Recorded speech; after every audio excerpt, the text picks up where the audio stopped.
Hello guys! I won't hold you long because most likely you are going out to party and want to be able to track your alcohol so you can hit your macros, stay on track and hold on to all your gains. So let's get into it. How do you track alcoholic beverages? Let's go. So, let's start talking about macros, okay? We know, well, hopefully you know by now, if you don't then God help you, that there are 4 calories in each gram of carbohydrate, 4 calories in each gram of protein, 9 calories in each gram of fat,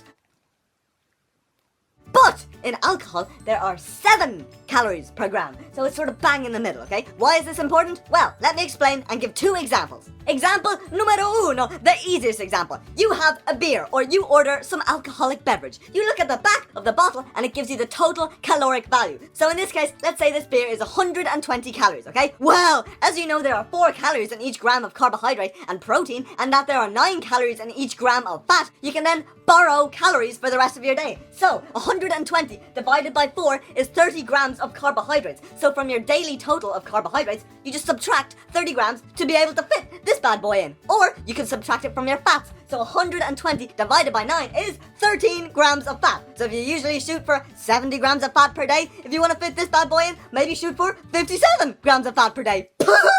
Now, the real question is, which one do I choose, Scott? Carbohydrates or fat? Please tell me. Well, first of all, we know to lose fat, you need to be in a caloric deficit. So even by fitting in alcohol, if you are still in a calorie deficit, you are going to lose weight. So don't worry. Go have a binge, make sure it's tracked, and you'll still lose fat. Warning, I do not recommend you do that. Now, if you are in a calorie surplus and you are living that perma-bulk life, then to minimize any potential fat gain, oh no, then I do recommend that you borrow primarily from fat. And here is why. Hi guys, so in terms of metabolism, alcohol is metabolized in the brain and in the liver, primarily in the liver, but it is seen as a poison. So the second you drink alcohol, your body turns off the oxidation of fat and carbs, so the burning of fat and carbs to deal with this alcohol and burn it off. So if you are in a surplus of calories, you now are running on alcohol and have fat and carbs more readily available to be stored directly as fat. But, as we know that de novo lipogenesis, aka carbs being stored as fat, is very rare, and that fat is actually easily stored back as fat via reesterification, it therefore makes sense that you want to limit the amount of fats you eat. Hence, you substitute the amount of alcohol for your fats. Disclaimer, I am not telling you that alcohol itself makes you fat. It just makes other substrates more readily available to be stored as fat when in a caloric surplus. Now, hopefully that was interesting, very informative, and you learned something. But that's essentially example numero uno out the way. So, let's move on to example numero due.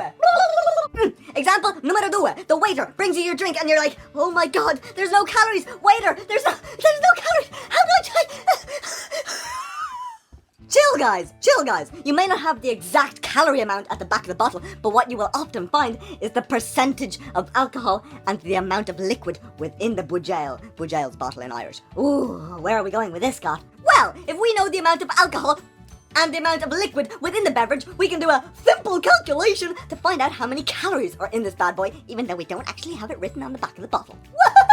Now, if you remember back to the start of the video, I told you that alcohol had 7 calories per gram, okay? And this is why I told you that. As we can see, in this bottle there is 4.7% of alcohol, and it is 330 milliliters. So if we do a simple equation where we do 5%, because 4.7 is pretty much 5%, times 330, which is the amount in milliliters of this, times 7, because there are 7 calories per gram of alcohol, we can then ascertain the amount of calories that are in this bottle. So, I only did ordinary maths, guys. Give me a break. 0.05, the amount of percent of alcohol within the beverage, times 330, the amount of liquid within the beverage, times 7, the amount of calories per gram of alcohol, is 115.5 calories in the bottle. Thank you! So, now that you know the calories within this bad boy, you then go back to example numero uno, where you can then divide the calories by 4 to subtract it from your carbs if you are in a deficit, or if you are in a surplus, you can subtract it from your fats by dividing by 9. Problem solved! Even if the percentage value isn't shown, a good rule of thumb to go by is that all beers will have roughly 5% of alcohol, all wines will be double that at 10%, and any spirits will be anywhere between 30 and 40%. So, you do the maths. I'm not going to do it because I'm stupid. So, that is the end of the video, and hopefully you are now going out that door, ready to party. My milkshake brings all the boys to the yard, and they're like, And knowing how to track your alcoholic beverages to stay on track, hit your macros, make all kinds of gains. Please subscribe to the channel, like the video, share it, comment down below, and I'll see you all in the next video. See you later. Just saying. Bing!